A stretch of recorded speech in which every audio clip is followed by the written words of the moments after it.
Hi guys, it's my free time and kwentuhan tayo with me with the things that I like here in Thailand. First would be the roads. As someone who have stayed here for almost 2 months, napansin ko is yung roads nila, kahit siguro sa ibang bansa din. Bakit? Kasi if you have your 8 hours bus ride, parang 3 hours lang siya dito. Napaka-smooth lang nung biyahe. Even the services sa mga bus, very professional and very caring sila.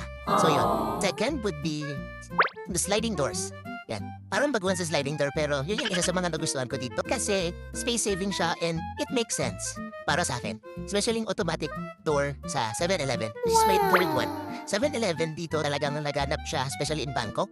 Kahit saan ka magpunta, 5 meters away, 10 meters away, 10 meters away, nandun na ulit ang 7-Eleven. And aside from that, madaming convenience store dito.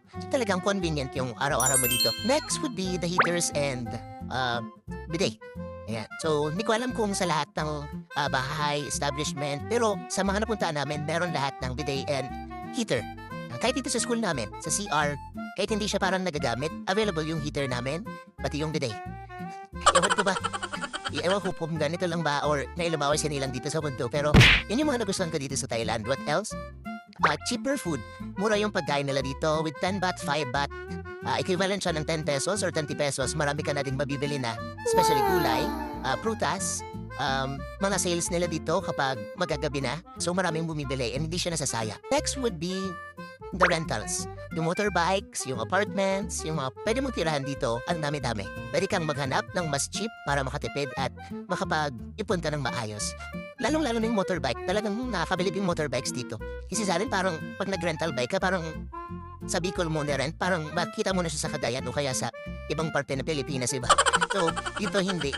Sobrang nandun yung trust and then yung, kumbaga, automatic na paggalang dun sa nirentahan mo. And then, of course, the locals, sobrang mabait nila. Hindi naman lahat, of course. Kahit naman sa atin, hindi naman lahat. Meron, mostly kasi, yung mga encounter namin sa araw-araw, sa mga pamilya, o kaya dyan sa labas, very polite sila and mabait. Minsan, magkakamaran tayo ditong Thai. So, minsan dire-diretso sila magsalita kung magkausap sa amin. And saka lang nila na-figure out kapag nag-English na kami, tatanong kami. Kasi, sorry, ang alam lang namin is, kawaray, how much? O kaya, wadika, kunaka, thank you, and hello pa lang. So hopefully, more pa tayo matutunan na words.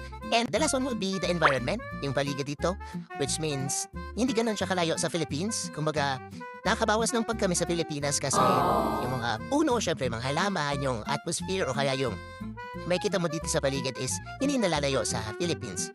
So, kahit pa paano, parang nasa Pilipinas ka pa din. Kaya lang talagang language yung nagiging barrier sa isa't isa para makapag-usap. So hopefully, natutunan natin yung Thai language at makapag-start din ng communication, especially sa mga locals dito. So, yun lang. Those are the things that I like here in Thailand and hopefully, madagdagan pa with our next video. Bye-bye!